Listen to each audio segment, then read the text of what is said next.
Hey up guys, welcome back to another episode of the Gardener's Shed podcast.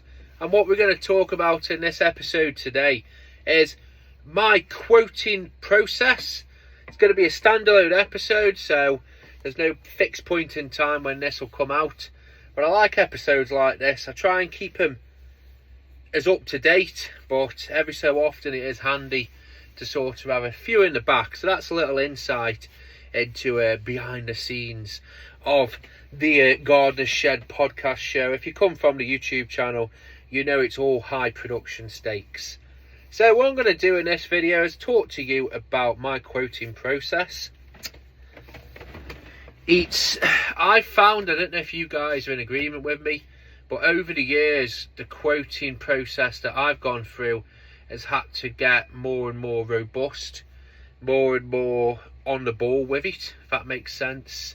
I find myself having to sort of not remind customers, but basically there's a lot of where they ask for one thing, but actually when you get there it's something completely opposite that they want, which is always frustrating. For me now, I have certain limitations, let's just say. So with having the old hernia, I've got to be very careful on what work I take on in the first place. Now, another thing as well is I can't afford to be picky. So the two of them go together. I have to be very careful with any heavy lifting, any heavy sort of, weeding jobs, digging jobs. Me personally, there's weeding where it's super light soil and you can almost get it out with a hose and go sort of where you imagine the root is, and because the soil's so loose you can sort of flick it out, root and all.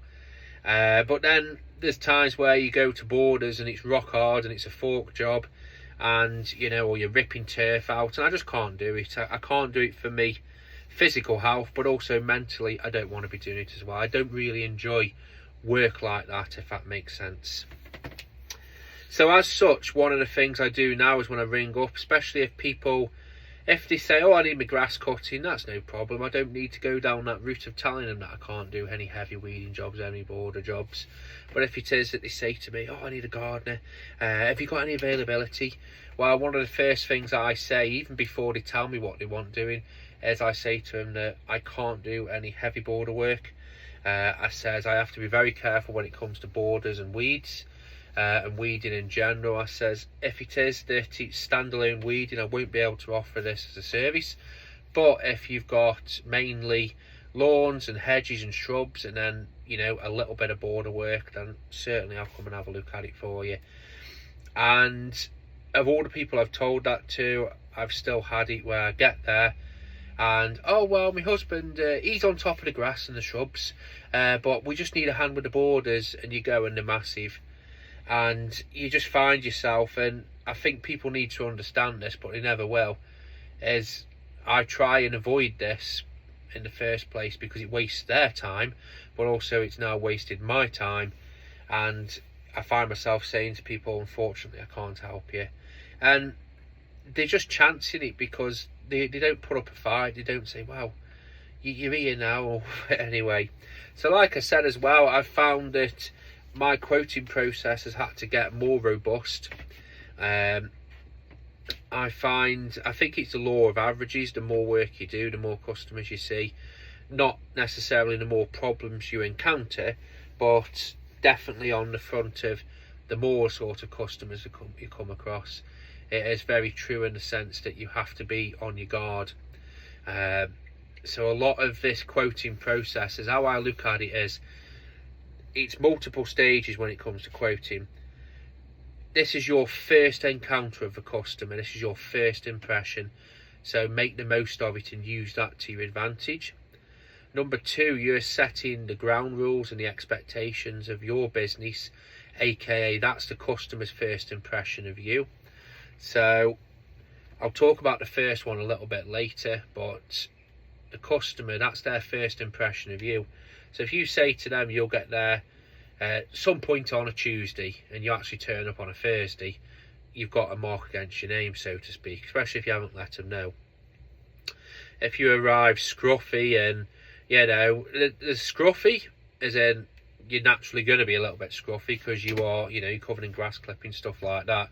But, you know, if you turn up and you're just, you know, out of the way scruffy, you know, or you're very disorganised, very messy, you know, you get there and it's like, I've got a card for you, I can't find it.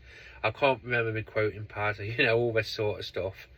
And also as well, it's your excuse, like I said, to pass off your business how you want to be treated. So when I quote a customer or a new customer, one of the things that I do is I like to have a little bit of a conversation with a customer. But first off, I like to give them a business card. I like to give them a business card because then they've got all my details. There's no excuses if I didn't get your quote, I wasn't able to reach you, I wasn't able to contact you. It's got all of my details on it, and I'll talk about my other card a little bit later on that I give customers. But I always give them a business card and I always introduce myself. But like I said, I use this quote to get across how I want to run my business. So I like to do the quote in a very professional manner. So I'll talk about that now. So one of the first things I do after the business card, I like to have a conversation with him. Now, why do I like to have a conversation with him?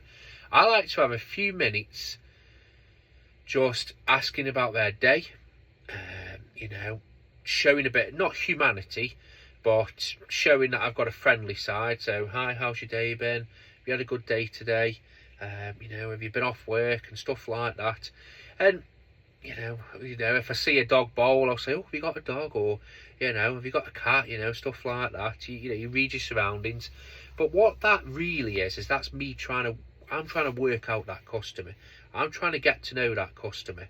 And you can tell a lot by that. If that customer cuts me off and he's very short and abrupt, well, I know that customer isn't a chatty guy. Maybe he's not a people person, but that won't stop me working for him. No, that doesn't really bother me too much, if you get what I mean. In many ways, I prefer customers to be like that, opposed to the other end where they're super, super chatty and keeping me there longer than I need to be. So I like to have a chat with the customers. And also as well, this sounds a bit horrible, and you shouldn't do it, but you can look at how, you know, this sounds a bit bad, but we all do it and we all need to do it, is look at them, look at the surroundings, look at what they're telling you. Does it match up? You know, if they say to you like, oh yeah, I want to really pitch, you know, I'm dead meticulous and I want my garden to be looked after and, you know, all this sort of stuff, and it's a real mess and you can tell that it's not had a garden near it for months or years even, well, they're telling you a porcupine there straight away. Again, I've talked about red flags. If any of them throw themselves up, so if, you know, you get there and the first thing that they do is spend 20 minutes berating the last gardener and, you know, trying to get you to do it as well. Or, what do you think? What do you think he did it dirty on me and all this sort of stuff? Or they ask you your hourly rate, but they're really keen on your hourly rate and they want an hourly rate. Or, you know, there's a family member there and he's super involved. You know, all these little red flags. Like I said, you can't discount customers on red flags alone. But if there's a lot of them and your Scooby sense is telling you, well, make your excuses. But I've got customers that have, you know, had bad gardeners in the past. I've had customers that have wanted an hourly rate, but once I explain to them I don't work to an hourly rate, I focus more on the results and the finish opposed to how long I'm going to be here, and the results, you know, that occur, that's normally fine for them. So, like I say, I like to have a little bit of a chat, conversation. I think it's important. And then what I like to do is I move on to the job. So I always ask the customer, what is it you'd like me to do? You know, what results are you after? You after regular maintenance or you after a one-off? You know, and by leading the conversation as to, you know, what is it you want me to do, you are getting them to explain it, opposed to the worst ones. And I always find the ones that are like, well, I just want it tidy. They're the ones that are the pickiest the most. They're the ones that you will do what you think needs doing, and they'll come out after and say, well, this needs doing, and it's the opposite. And it's quite often it's the small potatoes, but that's what really matters to them. One of the things that I've started doing now, so if I do garden maintenance, quite often I will give them a first price. So they have two prices off me. They have the first price, which is the initial visit, the first visit. Excuse me. And what that includes is basically I need to get back on top of it. I try my very hardest to not get into customers that basically where you're chipping away at it. I want to go in, get back on top of it to how I think it should be, and then we go on to the regular maintenance visits. So quite often that customer's getting a lot higher price for that first visit. So picture the scene, Mrs. such and such, her husband passed away, you know, end of last year. The garden hasn't had any work done on it for 4 or 5 months. You know, so everything sort of needs doing. Shrubs, hedges, the borders, you know, to an extent, they all need doing. Now, I don't want to be saying to that customer, well, look, I'll give you a fixed price. And then, because yes, they might be happy with you chipping away at it, but if they want that, you know, initial lower price, you're compromising somewhere, and you sort of you're not cutting corners, but, you know, you might be thinking, well, it might take me X amount of visits to get on top of it. And then what will happen is once you get on top of it, they'll expect a cheaper visit because, well, you're not doing the shrubs anymore. You're only here doing the grass and, you know, flicking over the borders. So for me as well, I say to the customer, it's going to be first bill, £150. Every other visit, every fortnight will be £50, say, or, you know, you get what I mean. It's normally a lot more at first. And then, again, that just helps me get another thing as well. If they're going to let you down after the first visit, I'd rather have a big chunk. I'd rather go in there and get all the, you know, make a big impact, opposed to rushing around like an headless chicken, trying to get on top of it. And then they end up letting you down, and then you're like, oh, bloody hell, you know. So, one of the things that I do, and I'm going to keep saying this as well, is I say to the customer, so I explain to them how I work, so initial visit and then maintenance visits therefore. I say to them, what do you want to see? So after that first visit, how would you like your garden to look? Now this one is super important, because this is where you are actually really finding out what that customer's bothered about. And that customer might lead you to think that they aren't really bothered and they'll leave it to you. But they might have said to you, oh, well, my mum, she just wants it getting on top of and looking nice. But then asking that open-ended question, it might turn out that, oh, well, my mum, she really likes it where the borders are all clear, and she likes it where there's just plants in there and nothing else. And so suddenly it's going from, well, obviously the hedges need doing and the shrubs, the hedges, shrubs, the lawns, but realistically it's more the borders that she's fixated about. Well, my mum, she used to like it, or my dad, when, you know, you could see the edges of the lawn and then all the edges have grown over. And then, to me, that's more of a bigger job in quite often cases than the actual rest of the blooming garden. So if you follow their lead where it's just looking tidy, and you hear that all the time, well, actually, you'll end up with a customer after the first visit thinking, well, when's the borders going to be done? You know, when's the edging going to be done? Like I said, with people, it's very open-ended sometimes. So it's important to find out and to try and strike that happy medium between the two. Very, very important. I think as well, setting the ground rules, so to speak. So I did a job for I quoted a job last year for a guy, and it was his mum. She's in her 90s, and he wanted the garden tidying up. He wanted it just on top. Now, upon asking him, actually the borders are the real bugbear for this lady. Now, I explained to him that, one, I can't really take on a lot of border work, and he's got a lot of borders there. But two, in all fairness, the borders are very, very well established. So for nearly all of the year, there's stuff coming up and coming down, flowering, not flowering, and something else will take its place. So in all reality, yes, there's weeds in there, but you can't see them. You can see them if you go looking for them, but they're that full. It's not like it's big open patches where things can take over. So my sort of medium with this customer was, we'll just focus on the big stuff. You know, so if you come and there's a 2-foot thistle, that's unacceptable. But if there's a dandelion or, you know, a little bit of weeds in here and there, it's no worry. The brambles, we'll keep on top of them, because he's got a patch of brambles in the corner. So like I said, it's all about striking that happy balance. Same as if you see dogs or sign of pets or ornaments, explain to that customer, you know, can you clean before the first visit? Can you tidy up before the first visit? If that customer's got a ridiculous amount of lawn ornaments, me personally, again with a hernia, I can't be lumping. Plant pots are the worst thing to move for me, because especially the big ones, all the weight's low down, and it's hard for me to move because I've got very little core strength. I've got strength in my arms and my legs, but my core strength is knackered, so it's really hard for me to move that. Also, as well, if there's any breakables, like one of my customers, she's got two ornate like deer sculptures, and she's got a little rabbit sculpture, and they're very expensive, very ornate. She moves them every time I come. I don't want to touch that, because if I break it, I have to replace it, and that's my policy. You know, even if it's an accident, I'd feel guilty. So set these ground rules beforehand. So one of the things I'm trying to go through exactly, but not exactly. There will be things missing, but not major things, hopefully. So one of the things that I like to do, and this sounds a bit odd because you hear other people on YouTube where they'll say, but I'll talk about that in a bit. So one of the things I like to do is take notes. So if it's a complex job, or there's lots of moving parts or materials or plants or anything, I've got a notepad. It's a waterproof notepad. I used to take my iPad, but I found that it was easier and quicker for me to draw and write, opposed to try and type it on an iPad.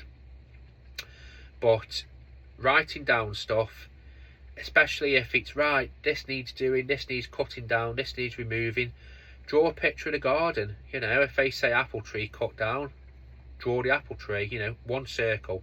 Most gardens are rectangles, sheds are squares, get greenhouses are squares, garages are rectangles. You get what I mean.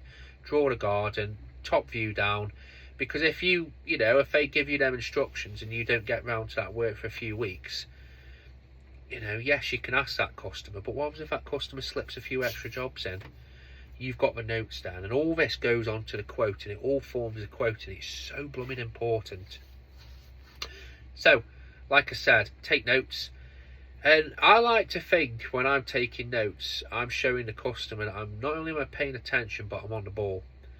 So if there is any little cheekiness here where they will try to include something, you know, I keep a page for every customer. So if I go next time and that customer says, right, you've come here to do the hedge reduction and cut that conifer down in the front and get rid of it, I can say, well, that's not included on the quote, and I can even go and get my notepad, and you know, it's bringing it back up to them, it's jogging their memory.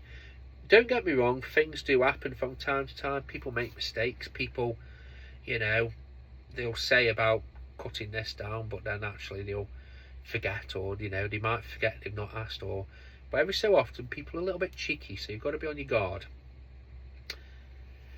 So like I said, I'm hoping all of this comes across that I'm organised and professional. Now, I try and put as much down on pen to paper if I can, because I am forgetful. If I walk away, I'll forget. Now, this brings me on to the next thing. Now, this is up to you. Me personally, I give the customer there and then the price. I've got enough experience, as I think, in my job. Don't get me wrong, I make mistakes from time to time, but I'm happy with giving a price there and then. Now, I've seen other people where they won't and they don't, and they'll give it a few days, because, and this is the thing, there's more than one way to skin the rabbit. Everybody's got their own version of doing this in this industry, so whatever works for you is better. I'm going to tell you some of the reasons why I think it's better to give the price there and then.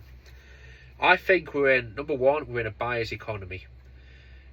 You can go onto Facebook Marketplace and say, need a gardener, and you will get 50, 60, 70 numbers. Okay, some of them might be the same, but it's buyer's choice out there at this point in time. Now, I'm not saying that, you know, you'll go in the morning and she'll get somebody else in the afternoon, but I've had it happen. I've had it where they've looked for a few gardeners. So I like to strike while the iron's hot. I think as well, people want to know. They want to know. I think most people are capable of looking at a gardener and thinking, or a bloke, and going, yeah, I like the look of this bloke, I liked what he said, what's his price, I like his price, therefore I'll have the job.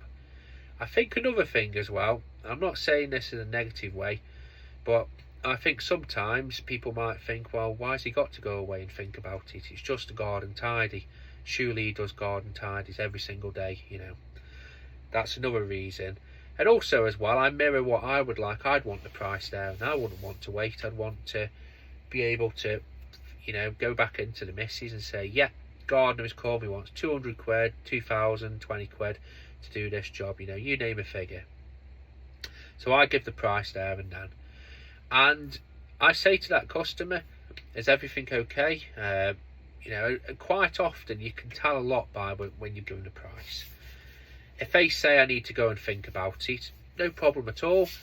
What I'll do is I will get you, I'll go and sit in the van now, I'll get all this typed up to you, or I'll go home and I'll get all this typed up to you, and then I will get it sent over on an email. Now, I try and give every single customer a quote, either through email or paper. Most of my customers haven't got email addresses, so it's easy for me. I've got a duplicate pad and I'll do a quote. So, like I said, I like to give them a price and then give them a quote after. If they say to me, oh, I don't want a quote, and this is the thing, for me, time is very precious to me. Quite often I spend, you know, say if it's 15 minutes driving to somebody, 10-15 minutes, 5-minute chat, 10 minutes looking around, you know, 15 minutes talking, giving the price. They say I'm not interested. You know, it's another 15 minutes on the way back, isn't it? So it's 45 minutes out of my day. For me, it's more of an insult to injury to then go and, you know, before I do that, spend 10 or 15 minutes typing the quote up. So on my thingy, I have to create a customer, so I have to add them into my database. I then have to create a quote. I'm not too au fait with my software yet, but I found that if you create a customer, you can only hide them, you can only make them inactive, you can't delete them. So again, if every quote that I do that I don't get, which luckily isn't many, but I'll end up with a lot more duplicates, you know, people I don't, you know, I've got to sift through them. So like I said, I like to do that there and then. Now typically, I'd say 9 times out of 10, people accept the job, people accept the price. Now, there's that old saying where if everyone's accepting, or loads of people accepting, you're too cheap. I don't think that's true. I think you were the right price for that customer. Now, you can second guess yourself if, yeah, you maybe should have chucked another 10 or another 20 onto that job. You know yourself there and then if you need to chuck extra on or take off. But fundamentally, once you've given that price to that customer, that's it. That's up to them if they're in the budget. It's not up to you to think, can they afford it? And that's something that I learned early on. Don't think to yourself, oh, will this customer be able to afford this price? I don't know. She's told me she's a bit hard up, so therefore I'll knock her a bit off. That's not up to you to decide. That's up to the customer. It's like I like to go to Marks and Spencer's, and if I go round and there's a jumper at £45 and I want a jumper, it's up to me, isn't it? Do I buy it from there, or do I go to Tesco and buy it for a little bit less? It's up to me. We are in a world now, buyer's choice. People have got the choices, and they've got the, you know, the grown adults at the end of the day, so they can make their mind up. All your job is to go there, give them the price. So after that, one of the things I like to do is if they say, yeah, that's no problem, Sam, brilliant, we'll accept you, you know, whatever, no problem at all. I'm going to go back now and I'm going to write up the quote and I'll get it sent across to you. Now again, I've had it before where maybe rushing into it, they've said yeah, and then they've rung up and they've said, oh, you know, we've had a change of mind. That's no problem at all. Now, what I like to do in situations like that is I say, well, what is there a problem? Is it the price? For me, I've already invested time into that customer. I've gone over there, I've added him to my database, I've talked to him, I've got to know him. Fundamentally, I probably like him, I probably want to work for him. So I'll be honest with you, I try and strike up a deal. I say, well, look, how about if we look at just getting the front done for you, or the back, or is there anything else you want me to do, or, you know, any other problem areas, or how about, you know, you said to me that you know, the patio was really weedy, that's getting you down, and, you know, other stuff like that. How about if we put a course of weed, you know, anything to try and salvage it. And you might find that they might say, actually, yeah, that'd be good. Can you do that, Sam? Thank you. You'll be surprised what people will sort of do for you, you know, what sort of turnaround you can get as well. So we've done the work. I try and be as prompt and as sort of hot on as I can. So the quote gets sent that same night. Don't forget about the quote. The booking in process. So I tend to ring them and book them in. I don't put on the quote when I'm coming, as in I will if I've done it the other way round. But for me, you've got to be willing to flex a little bit. So if you just say, you know, if you look at your diary and that customer says to you, that's not good for me, you know, well, I try and ring them up to give them that. So I'll ring them up and say, hi, Mrs. Such and Such, have you got your calendar in front of you? Oh, yes, I have, Ducky. Right, I'm looking at coming on 25th. Oh, yeah, that'll be perfect. Book it in. If she says to me, well, that's no good for me, well, I try and accommodate as much as I can. So, I'll say, well, I'll tell you what, I can come on the 30th instead for you. Oh, that's much better. I'm in that day. Or, you know, my driveway's clear. Or, you know, and I try and work with people as much as I can. Because at the end of the day, we're all human. You know, we have got to try and work together as best as we can. So back onto the quote. When I go to do the quote, when I go to do that first job or that first visit, one of the things that I do is I take the quote with me and I'll read it back to him. It sounds so stupid. I'll read it back to him and say, look, so we're just going to go through a job list again. You want that shrub reducing by half, that, you know, lawn all trimmed, edged, borders done, you know, go through it. Because trust me on this, people forget. Mindsets can be changed. I have had it before where a customer has put a mark on a hedge, as in he's like put a mark on the gravel board. He said, drop it to this. That's no problem. I went to him and said to the missus, right, I'm going to crack on with the work. Just go down to that line. Oh, I'll just go and check. He comes down. Oh, no, I want it higher than that, sorry. You know, you imagine if you just started, you're hooped, aren't you? So like I said, go through the quote again. It's 30 seconds, isn't it? And also it shows that you're on the ball. Now, I didn't mention it, but another thing I like to do is, it's up to you if you do this for every job. Me personally, I've learned to trust my gut to an extent. If it's a complex job and there's lots of stuff, or you've got that little bit of a gut feeling, but you're still willing to carry on, take some before pictures. So when you're quoting, just say to the customer, do you mind if I just take some pictures for reference? You've got it then. Let's just play a scenario, worst case scenario here. You say to the customer about taking pictures, you've done your robust quote, you do the work, you've sent that customer a little text message the night before saying to them, hi Mrs. Such and Such, I'm coming to you tomorrow morning. She acknowledges it, yep, that's no problem. You do the work, you take after pictures, and then that customer says to you, right, I'm not going to pay you, I'm not happy. You go down the route of trying to problem solve it. What aren't you? They just don't want to pay you. Well, you've got hopefully enough evidence there that if you have to take it small claims, you've got the quote, you've got the acknowledgement of the quote, because I send a text message saying, have you received a quote? Yes, they've received a quote, thank you for that. So they've read what's on there. They then let you carry on doing the work. You've got before pictures, you've got after pictures to show the work's done. Realistically, you've got a lot of evidence, you've got a lot of, you know, covering your arse there basically, which then if the worst comes to the worst, you can then, you know, use in your favour. I've had it in the past, and I think quotes are, they're only as good as the people who are going to sort of, hopefully you're relying on to sort of, you know, quotes, like I said, quotes are, I remember, and I've said this probably a few times in my videos, I did a grass cut for a customer a few years ago, probably just before I started my business, or at the very least the first year. Fortnightly grass cut, priced only as a grass, all that sort. I can't remember the ins and outs of the conversation, just wanted the grass doing.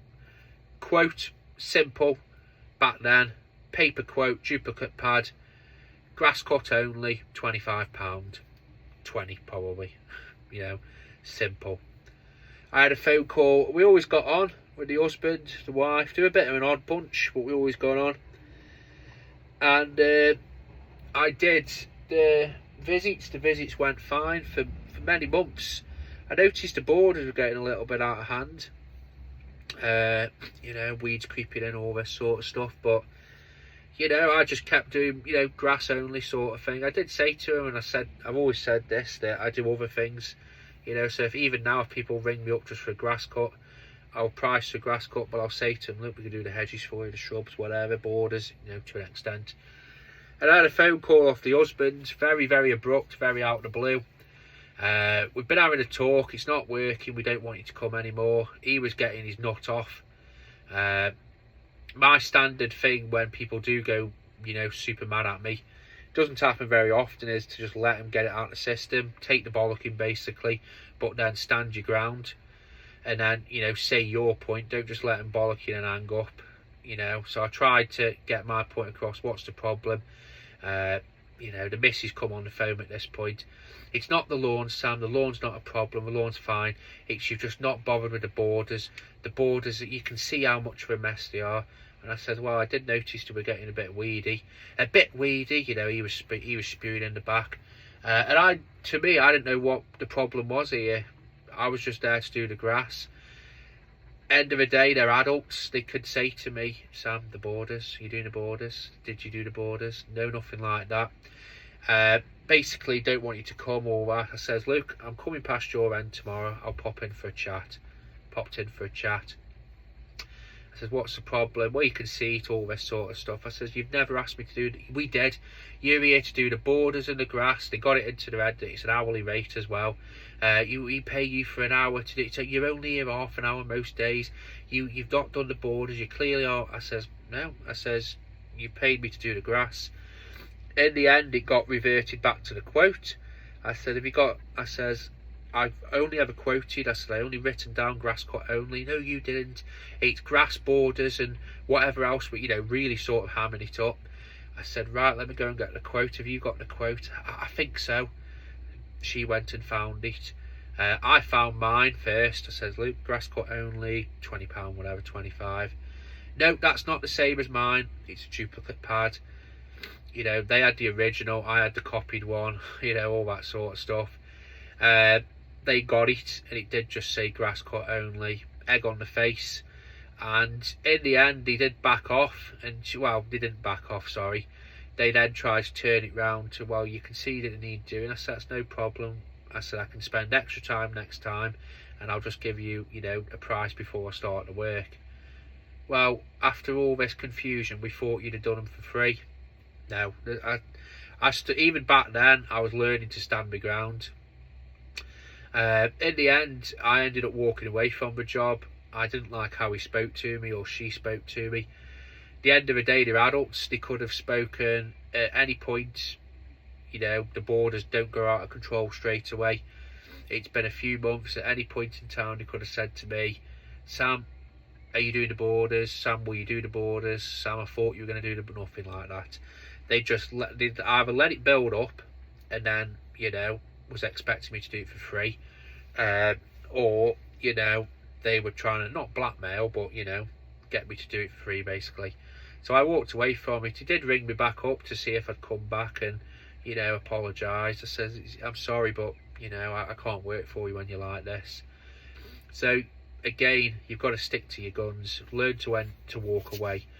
So that's the quoting process, guys. It sounds a bit full on. It really isn't. It's, for me now, this is the new norm.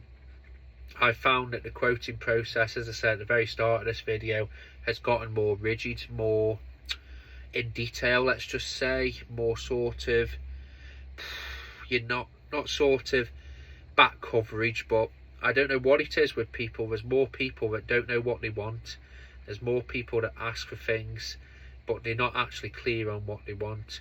I'm not going to say it, but I do think there is people out there that are trying to pull the wool over my eyes. But not just me, other people in this industry. You know, I hear all the other gardeners online where they say they've had customers where they've asked for one thing but expected another. They've asked for one thing and they've wanted something else doing, something extra doing. And I think, as horrible as it sounds, I do think there's people out there that will try whatever they can to basically make it in their favour, as in they get the most out of you, basically. And you know, this is one of the reasons why I'm going away from hourly, and I don't do any hourly work, new hourly work at all, and I won't be quoting new hourly work, because I think there's people out there that have cottoned on to hourly work as a cheat code to getting the most out of you. So like I said, guys, thank you for watching. As usual, have a good day, keep on gardening. Have a good day, guys.